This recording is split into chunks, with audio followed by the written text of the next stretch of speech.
आगे तेज को पता चल जाता है कि प्रिया को उसकी सच्चाई पता है कि वो एक अमीर घराने से बिलोंग करती है और उसके डैड ने उसकी गर्लफ्रेंड से शादी कर ली है। तो इसलिए तेज प्रिया को अपनी माँ के स्कूल लेकर आता है जो बहुत सालों से बंद होती है। तो प्रिया कहती है तुम मुझे यहाँ पर क्यों लेकर आए? तो तेज कहता है मैं इस स्कूल को फिर से रीओपन करना चाहता हूँ ताकि अपने पैरों पर खड़ा हो सकूँ और इस काम में मुझे तुम्हारी हेल्प चाहिए। तो निया कहती है तुम्हारा ख्वाब तो बहुत ही अच्छा है लेकिन इस ख्वाब को पूरा करने के लिए पैसों की जरूरत होती है और तुम्हारे पास तो बूटी कौड़ी नहीं है। तो फिर बताओ तुम इस स्कूल को फिर से रीओपन कैसे करोगे अपने पापा के पैसों से जिसे तुम लेने से इनकार कर रहे हो? तो तेज कहता है तुम उसकी फिक्र मत करो, पैसों का इंतजाम हो जाएगा। इस स्कूल में बहुत सारे ऐसे एंटिक पीस हैं जिसे बेचकर मुझे कुछ पैसे मिल जाएंगे। उसके बाद मैं इस स्कूल पर लोन ले लूंगा, उसके बाद सारा काम हो जाएगा। इसलिए मैं चाहता हूँ कि तुम इन सारी चीजों को मैनेज करने में मेरा साथ दो और मेरे साथ मिलकर यहाँ पर काम करो और तुम सैलरी की फिक्र मत करो, मैं तुम्हें बहुत ही अच्छी सैलरी दूंगा। तो प्रिया कहती है तुम मुझ पर इतनी मेहरबानी क्यों कर रहे हो? तो तेज कहता है क्योंकि तुम बहुत ही अच्छी हो, तुम अपने आसपास के लोगों को खुश करने के लिए कितनी मेहनत करती हो और यही बात मेरे दिल को छू गई है, इसलिए मैं भी तुम्हारे ख्वाब को पूरा करने में तुम्हारी हेल्प करना चाहता हूँ। और तेज ये सारी बातें करते करते उस झूले के पास पहुँच जाता है। तो तेज जब उस झूले को देखता है उसे देखते ही उसे अपनी मॉम की याद आ जाती है क्योंकि बचपन में इसी झूले पर उसकी मॉम उसे झुलाया करती थी और उसके साथ बहुत ही अच्छा टाइम स्पेंड करती थी। तो तेज जब ये सारी बातें याद करता है तो वो काफी इमोशनल हो जाता है और प्रिया ये सब नोटिस कर लेती है। तो वो तेज का मूड ठीक करने के लिए वो भी जाकर उस झूले पर बैठ जाती है। तो और कहती है तुम्हें पता है हम दोनों में बहुत कुछ कॉमन है, जैसे तुम्हारी मॉम बचपन में तुम्हें छोड़कर चली गई थी उसी तरह बचपन में मेरी मॉम की भी डेथ हो गई थी और मेरी मॉम की डेथ होने के बाद मेरे डैड ने मुझ पर और मेरे भाई पर जरा सा भी ध्यान नहीं दिया, बल्कि वो हमें छोड़कर भाग गए और हमारे ऊपर ढेर सारा कर्जा छोड़कर चले गए। ये भी नहीं सोचा कि उनके जाने के बाद मेरा और कान्हा का क्या होगा। मेरे डैड एक नंबर के सेल्फिश इंसान है जिन्होंने हमारा बचपन बर्बाद कर दिया। जब मैं 15 साल की थी तब से ही मैं काम कर रही हूँ ताकि मैं अपने भाई की सारी जरूरतों को पूरा कर सकूं और उसे एक काबिल इंसान बना सकूं। तो तेज कहता है मेरे डैड भी एक नंबर के घटिया इंसान है जिन्होंने अपने ही बेटे की गर्लफ्रेंड से शादी कर ली। ये भी नहीं सोचा कि उनका बेटा उस लड़की से कितना प्यार करता है, इसलिए मैंने कसम खाई है कि मैं दोबारा उस घर में वापस कभी भी नहीं जाऊंगा, बल्कि मैं उन्हें दिखा दूंगा कि उनके पैसों के बिना भी मैं अपनी लाइफ गुजार सकता हूँ। और यहाँ पर ये दोनों एक दूसरे से अपनी दिल की सारी बातें करते हैं अपने पेरेंट्स को लेकर। उसके बाद तेज प्रिया से पूछता है अब तुम मेरा साथ दोगी ना इस स्कूल को ओपन करने में? तो प्रिया कहती हाँ बिल्कुल मैं तुम्हारा साथ दूंगी। और यहीं से ये दोनों एक दूसरे के अच्छे दोस्त बन जाते हैं। कि प्रिया घर आती है और वो सोचती है कि क्या पैसों के लिए वो तेज को उसके डैड के हवाले कर दे, पर वो तभी रुक जाती है क्योंकि अब उसने तेज से दोस्ती कर ली होती तो वो अपने दोस्त को इस तरह धोखा तो नहीं दे सकती ना। इसलिए वो डिसाइड करती है कि वो उसके डैड को कॉल नहीं करेगी बल्कि तेज को वो उसकी लाइफ जीने देगी जिस तरह वो चाहता है। अगले दिन प्रिया की कंपनी एक बर्थडे पार्टी को मैनेज कर रही होती है। तो यहाँ पर फेथ सबको कहता है कि आज सब अच्छे से काम करना, कोई भी किसी भी कस्टमर को शिकायत करने का कोई मौका मत देना, क्योंकि अगर तुम लोगों ने यहाँ पर कोई भी गड़बड़ी की तो उसका नुकसान मुझे झेलना पड़ेगा। इसलिए प्लीज अच्छे से काम करना अगर तुम लोग अच्छे अच्छे पैसे कमाना चाहते हो तो सारे लोग कहते हैं कि हम लोग बहुत ही अच्छे से काम करेंगे और आपको कोई शिकायत का मौका नहीं देंगे। और वो ये कहकर सारे लोग काम पर चले जाते हैं। तो यहाँ पर प्रिया जानबूझकर तेज को टीच करती है और कहती है अच्छे से काम करना, कोई गिलास तोड़ फोड़ मत देना, क्योंकि अगर तुमने कोई भी गिलास तोड़ फोड़ की तो उसका हर्जाना तुम्हें ही भरना होगा। और प्रिया तेज को ये धमकी देकर वहाँ से चली जाती है और बेचारा तेज पूरी तरह से हैरान हो जाता है। आगे बर्थडे पार्टी स्टार्ट हो जाती है। तो जिस लड़की की बर्थडे होती है वो लड़की कोई और नहीं बल्कि एक बड़े बिजनेस वूमेन की बेटी होती है जिसका नाम मीका होता है। तो इस बर्थडे पार्टी में तेज के डैड और उसकी एक्स गर्लफ्रेंड दारिन भी आती है। तो तेज जैसे ही अपने डैड को देखता है पार्टी में वो तो पूरी तरह से शॉक्ड हो जाता है और अपने डैड से छुपने की कोशिश करता है। इधर थॉमस भी तेज को देख लेता है और उसे शक होने लगता है कि कहीं उसका बेटा इस पार्टी में तो नहीं आया है। इसलिए वो बार टेंडर की तरफ जाने लगता है ताकि वो वहाँ जाकर अपने बेटे को देख सके। लेकिन तभी वहाँ पर राज आ जाता है जिस वजह से थॉमस अपने बेटे को नहीं देख पाता, पर उसकी नजरें हर जगह अपने बेटे को ही ढूंढ रही होती है। और तेज इसी मौके का फायदा उठाकर उस पार्टी से बाहर निकल जाता है कि तभी उधर से प्रिया आती है और तेज को बताती है कि तुम्हारे डैड यहाँ पर है और तुम्हारी एक्स गर्लफ्रेंड भी यहाँ पर है, अगर उन दोनों ने तुम्हें देख लिया तो बहुत बड़ा बवाल हो जाएगा। तो तेज कहता है मैंने उन लोगों को देखा इसलिए तो मैं वहाँ से भाग आया। तो प्रिया कहती है तुम्हारा यहाँ पर रुकना ठीक नहीं है, तुम्हें यहाँ से चले जाना चाहिए इससे पहले कि वो लोग तुम्हें देख ले। लेकिन तभी प्रिया तेज को रोक लेती है और कहती है रुको, जाने से पहले तुम्हें एक काम करना है। तुम्हारी एक्स गर्लफ्रेंड ने तुम्हें धोखा दिया ना, तो तुम उससे पूछो कि आखिरकार उसने तुम्हारे साथ ऐसा क्यों किया। उससे जवाब मांगो और उसे बहुत ही सुनाओ ताकि तुम्हारे दिल को सुकून मिल सके। तो तेज कहता है ये सब करना ठीक नहीं होगा, मैं ये सब नहीं करना चाहता। तो प्रिया कहती ऐसे कैसे तुम ये सब नहीं करना चाहते, उसने तुम्हारा दिल तोड़ा है, तुम इस तरह पेन में हो और वो अपने नए हस्बैंड के साथ पार्टी एंजॉय कर रही है, ये मैं बिल्कुल भी बर्दाश्त नहीं कर सकती। तुम एक अमीर घराने के लौंडे हो लेकिन फिर भी दर दर भटक रहे हो और वो महारानी अमीरों की तरह ऐश कर रही है, ये मैं बिल्कुल भी बर्दाश्त नहीं कर सकती। मैं अभी तुम्हारी गर्लफ्रेंड को साइड में बुलाती हूँ, तुम उससे बात करना और अपने दिल की सारी भड़ास उस पर निकालना, समझे। और प्रिया ये कहकर वहाँ से चली जाती है। इधर थॉमस के दोनों चंगू मंगू थॉमस को बताते हैं कि मुकमनी चोरी छुपे आपके शेयर्स खरीदने की कोशिश कर रही है, शायद उसे आपके बारे में कुछ पता चल गया है। तो थॉमस जैसे ये बात सुनता है तो वो पूरी तरह से हैरान हो जाता है और उसे यहाँ पर मुकमनी और राज पर शक हो जाता है कि कहीं ये दोनों मिलकर उसे धोखा देने की कोशिश तो नहीं कर रहे। इधर दारिन वॉशरूम में रहती है तो प्रिया इसी मौके का फायदा उठाकर दारिन को एक चिट भेजती है कि कोई तुमसे कॉर्नर में मिलना चाहता है। तो दारिन जब उस नोट को देखती है तो वो कॉर्नर में मिलने के लिए जाती है, लेकिन वहाँ पर वो कुछ लेडीज को देखती है जो उसके बारे में गॉसिप कर रहे होते हैं और उसके कैरेक्टर पर सवाल उठा रहे होते हैं। तो दारिन को ये सब सुनकर बहुत ही बुरा लगता है, लेकिन फिर भी वो बेशर्मों की तरह उन लोगों के बीच से वहाँ से चली जाती है। और इधर तेज दारिन से मिल नहीं पाता। दूसरी तरफ मीका अपनी दोस्तों के साथ अपने बर्थडे पार्टी को एंजॉय कर रही होती है कि तभी नूडी से अचानक उसकी ड्रेस पर ड्रिंक गिर जाती है। तो मीका जैसे ये सब कुछ देखती है तो वो पूरी तरह से आग बबूला हो जाती है और वो अपना सारा गुस्सा जाकर नूडी पर निकालने लगती है और कहती है तुम्हारी हिम्मत कैसे हुई मेरी बर्थडे पार्टी को खराब करने की।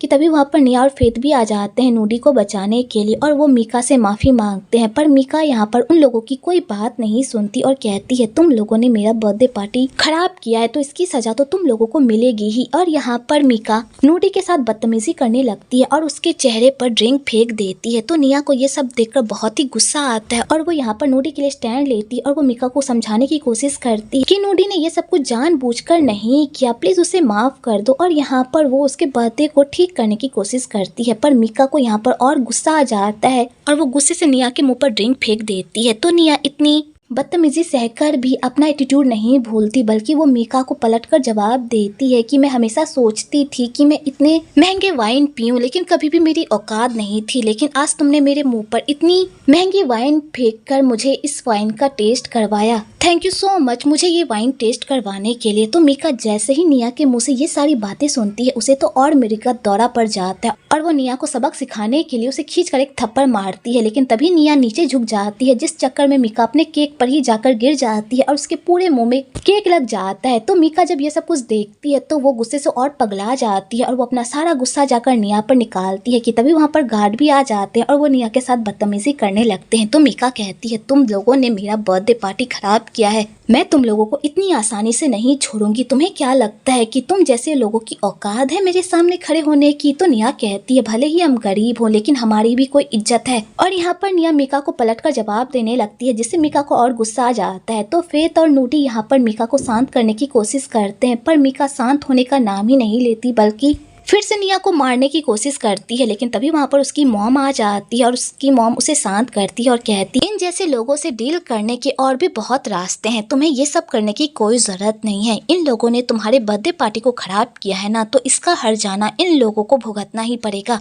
मैं इन लोगों की कंपनी पर केस करूंगी और इनका हर्जाना सूद समेत वसूलूंगी, तुम टेंशन मत लो मीका। तो मीका इस बात पर खुश हो जाती है। तो फिर जैसे ये बात सुनता है तो वो यहाँ पर उन लोगों से माफी मांगने लगता है ताकि वो लोग उस पर केस ना करे, पर वो लोग उसकी एक बात भी नहीं सुनते। तो निया भी यहाँ पर उन लोगों से माफी मांगने लगती है और कहती है प्लीज फेथ पर कोई कार्रवाई मत करना, इसके बदले तुम लोग मुझे जो कहोगे मैं वो करूंगी। तो मुकमनी कहती है माफी देना या ना देना वो मेरी बेटी के हाथ में है, अगर तुमने मेरी बेटी को खुश कर दिया तो मैं तुम्हारी कंपनी पर चार्ज नहीं करूंगी। तो निया यहाँ पर मीका से माफी मांगती है और उससे पूछती है कि आखिरकार मैं ऐसा क्या करूं जिससे तुम हमें माफ कर दो। तो मीका कहती है तुम्हें मेरी माफी चाहिए ना, तो ये जमीन पे पड़े हुए केक को खाओ, उसे खाने के बाद मैं सोचूंगी कि तुम्हें माफ करना है या नहीं। तो बेचारी निया ये सारी बातें सुनकर तो पूरी तरह से आग बबूला हो जाती है, लेकिन अपने लोगों के लिए वो नीचे पड़े हुए केक को खाने लगती है। लेकिन तभी मीका उस केक में अपना सैंडल डाल देती है और उसके बाद वो उसे खाने को कहती है। तो बेचारी निया इतनी जिल्लत बर्दाश्त करने के बाद भी उस केक को खाने लगती है कि तभी उधर से उसके डैड की एंट्री होती है, जो उसके ऊपर ठंडा पानी फेंक देते और कहते तुम्हारी हिम्मत कैसे हुई मीका की पार्टी को बर्बाद करने की। तो यहाँ पर निया जैसे ही अपने डैड को देखती है तो वो अपने डैड को कहती है डैड आप यहाँ पर क्या कर रहे हैं और आप मेरी साइड लेने के बजाय इसकी साइड क्यों ले रहे हैं। तो यहाँ पर निया के डैड जैसे ही अपनी बेटी को देखते हैं तो वो यहाँ पर कोई रिएक्ट नहीं करते, बल्कि मीका की ही साइड लेते हैं और ऊपर से अपनी बेटी को खींच कर एक थप्पड़ मारते हैं और कहते हैं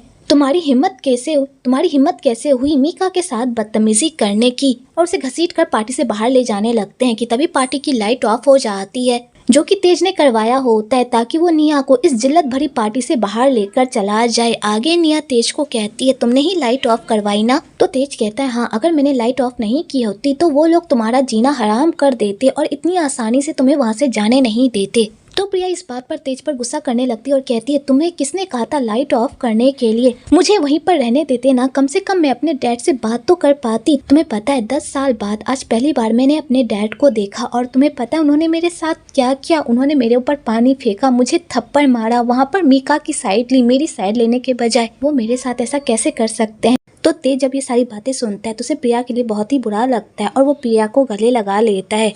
दूसरी तरफ मुकमनी योगी पर बहुत ही गुस्सा करती है और कहती है तुमने तो कहा था कि तुम शादीशुदा नहीं हो बल्कि सिंगल हो, तुम्हारे कोई बच्चे भी नहीं है, तो फिर वो लड़की कौन थी जो तुम्हें डैड कह रही थी, कहीं तुम्हारा कोई और अफेयर तो नहीं चल रहा जिसके बारे में मुझे नहीं पता। तो योगी कहता है ऐसी कोई बात नहीं है, मेरा किसी के साथ कोई अफेयर नहीं चल रहा, मैंने लाइफ में तो किसी से प्यार भी नहीं किया सिवाय तुम्हारे, मुझ पर यकीन करो, मुझे नहीं पता वो लड़की मुझे डैड क्यों कह रही थी, मैं उस लड़की को नहीं जानता। और यहाँ पर योगी अपनी चुपड़ी चुपड़ी बातों में मुकमनी को मना लेता है। तो मुकमनी भी उसे धमकी देती है और कहती है अगर मुझे तुम्हारे पास्ट के किसी भी कारनामे के बारे में पता चला तो उसके बाद मैं तुम्हारे साथ क्या करूंगी तुम सोच भी नहीं सकते। इधर थॉमस के चंगू मंगू को तेज के बारे में पता चलता है कि कल बर्थडे पार्टी पर तेज वहीं पर काम कर रहा था। तो थॉमस जब ये बात सुनता है तो वो अपने चंगू मंगू को कहता है कि जल्दी से तेज को ढूंढो और उसे घर वापस लेकर आओ। इधर तेज प्रिया को घर लेकर आता है तो कान्हा और शर्मिली को पहले ही पार्टी के सारे कारनामों के बारे में पता चल गया होता है, क्योंकि नोडी ने कॉल करके उन लोगों को सारी बातें बता दी होती है। तो यहाँ पर शर्मिली को मीका पर बहुत ही गुस्सा आता है और वो कहती है उसकी हिम्मत कैसे हुई तुम्हारे साथ मिसबिहेव करने की, हम लोग गरीब हैं तो क्या हुआ, हमारी कोई इज्जत नहीं है, अगर मैं उस पार्टी में होती ना तो उस मीका को ऐसा सबक सिखाती कि वो दोबारा किसी को बुली करने के बारे में सोचती भी नहीं। और यहाँ पर शर्मिली अपना सारा गुस्सा निकालती है। तो प्रिया कहती है जो होना था सो हो गया, अब शांत हो जाओ। तो तेज प्रिया को कहता है जाओ फ्रेशन अप हो जाओ, तुम काफी भीग गई हो। और ये कहकर तेज बाहर ही रुक जाता है कि तभी वहाँ पर वही बंदा फिर से तेज को मारने के लिए वहाँ पर पहुँच जाता है, लेकिन वो तेज को नहीं मार पाता क्योंकि तेज वहाँ से चला जाता है और इस बार भी उस बंदे का निशाना चूक जाता है।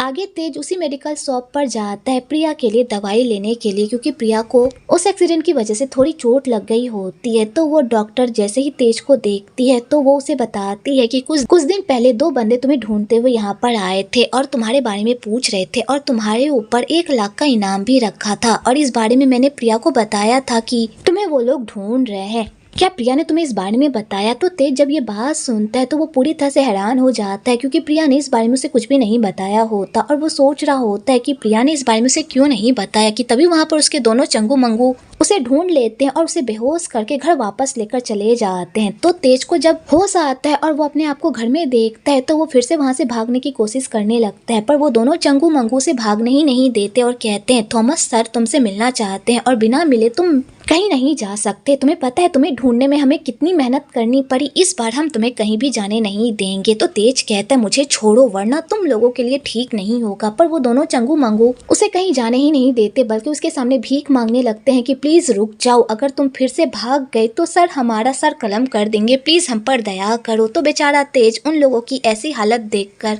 रुक जाता है और नहीं भागता और उससे पूछता है कि तुम लोगों को मेरे ठिकाने के बारे में कैसे पता चला। तो वो लोग उसे बताता है कि जब हम तुम्हें ढूंढ रहे थे तभी हमें एक लड़के पर शक हुआ था, क्योंकि वो तुम्हारी फोटो देखकर घबरा गया था, तभी हमें शक हो गया था कि उस लड़के को तुम्हारे बारे में सब कुछ पता है। इसलिए तभी हमने उसका पीछा किया और हमें तुम्हारे ठिकाने के बारे में पता चल गया। और तुम फिक्र मत करो, हमने ये मामला बहुत ही अच्छी तरह से सेटल किया। उन लोगों ने तुम्हारी इतनी देखभाल की तो इसके बदले हमने उन्हें 1 लाख का इनाम भी दिया है। तो तेज जैसे ये बात सुनता है वो पूरी तरह से शॉक्ड हो जाता है कि प्रिया 1 लाख में तो बिल्कुल भी नहीं मान सकती, क्योंकि वो तो 1 नंबर की लालची गुड़िया है। तो फिर वो इतनी कम कीमत पर कैसे मान गई, जबकि उसे पता है कि मैं एक अमीर घराने से बिलोंग करता हूँ। तो वो अपने चंगू मंगू से पूछता है कि कहीं तुमने उन लोगों को डराया धमकाया तो नहीं है ना, मुझे सच सच बताओ। तो वो चंगू मंगू से बताते हैं हमने उन लोगों को बिल्कुल भी नहीं डराया, बल्कि हमने तो सारी चीजें बहुत ही प्यार से हैंडल की है, प्लीज मेरी बात पर यकीन करो। पर तेज यहाँ पर उसकी बात पर यकीन नहीं करता और इसी बात को लेकर बहस करने लगता है कि तभी उधर से थॉमस की एंट्री होती है और थॉमस कहता है अगर तुम्हें ये रकम कम लग रही है तो तुम उन लोगों को और भी पैसे दे सकते हो, क्योंकि पैसों में बहुत ताकत होती है बेटा। तो तेज कहता है वो तो मुझे पता चल ही गया है कि पैसों में बहुत ताकत होती है, क्योंकि आपने पूरी जिंदगी पैसों से ही तो खुशियाँ खरीदी है जैसे आपने इसे खरीदा है। तो थॉमस जब ये सारी बातें सुनता है तो वो तेज के दिल में दारिन को लेकर और नफरत पैदा करने के लिए उसे कहता है कि ये तुम्हारी मॉम है, इसे अपनी मॉम की तरह ट्रीट करो। आज देखो हमारा पूरा परिवार कंप्लीट हो गया। तो इस बात पर तेज को और गुस्सा आ जाता है और वो अपने डैड से पूछता है डैड आप ये सब कुछ जानबूझकर कर रहे हैं ना, ताकि आप मुझे सजा दे सके? आपको ये सब करके काफी मजा आ रहा होगा ना मुझे इस तरह तकलीफ देकर? तो थॉमस कहता है मैं चाहकर भी तुम्हें कभी भी तकलीफ नहीं दे सकता, बल्कि मैं तुम्हें तकलीफ से बचाने की कोशिश कर रहा हूँ। वो लड़की तुम्हारे लिए ठीक नहीं थी।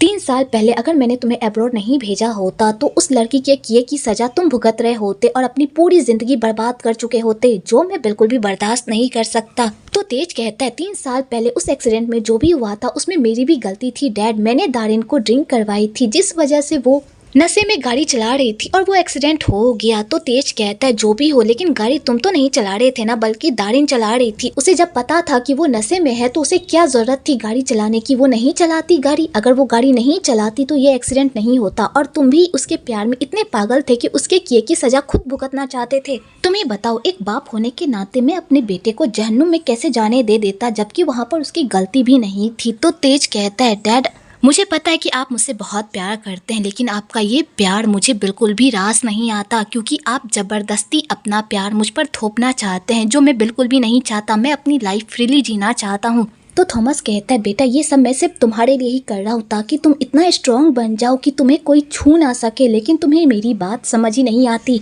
इसलिए मुझे तुम्हारे साथ जबरदस्ती करनी पड़ती है। तो तेज कहता है डैड आप मुझे इस तरह लॉक करके नहीं रख सकते, मैं फिर से यहाँ से फरार हो जाऊंगा। तो थॉमस कहता है इतनी आसानी से मैं तुम्हें फरार होने नहीं दूंगा। और थॉमस यहाँ पर फिर से अपने चंगू मंगू को कहलवाकर तेज को उसके रूम में बंद करने के लिए भेज देता है कि तभी उधर से राज भी आ जाता है और वो तेज पर भड़कने लगता है कि वो डैड के साथ इस तरह बदतमीजी कैसे कर सकता है। तुम्हें पता है डैड तुम्हारे लिए कितना परेशान थे। तो तेज यहाँ पर अपना सारा गुस्सा राज पर निकालता है और अपने डैड को कहता है डैड देखिए आपका फेवरेट बेटा आ गया। मैं आपका नालायक बेटा हूँ ना, लेकिन ये तो लायक है। तो आप अपनी सारी प्रॉपर्टी और बिजनेसेस के नाम क्यों नहीं कर देते? ये बहुत ही अच्छी तरह से चलाएगा। मुझे आपकी प्रॉपर्टी में कोई हिस्सा नहीं चाहिए। आप अपनी सारी जायदाद इसके नाम कर दो ताकि मुझे इन सारी चीजों से छुटकारा मिल सके। तो थॉमस कहता है ऐसा नहीं हो सकता, ये सारी प्रॉपर्टी तुम्हारी है क्योंकि तुम मेरे बेटे हो। और इसी बात को लेकर दोनों बाप बेटे में बहस हो जाती है और थॉमस अपने बेटे के ऐसे बिहेवियर को देखकर पूरी तरह से दंग रह जाता है और उसकी तबीयत भी खराब हो जाती है। इधर प्रिया को जब पता चलता है कि वो लोग तेज को लेकर चले गए हैं और इनाम के तौर पर उन्होंने 1 लाख रुपए उसे दिया है, तो ये बात उसे बिल्कुल भी हजम नहीं होती और वो गुस्से से तेज के घर पहुंच जाती है तेज से मिलने के लिए। तो वहाँ के गार्ड उसे अंदर जाने नहीं देते बल्कि उसे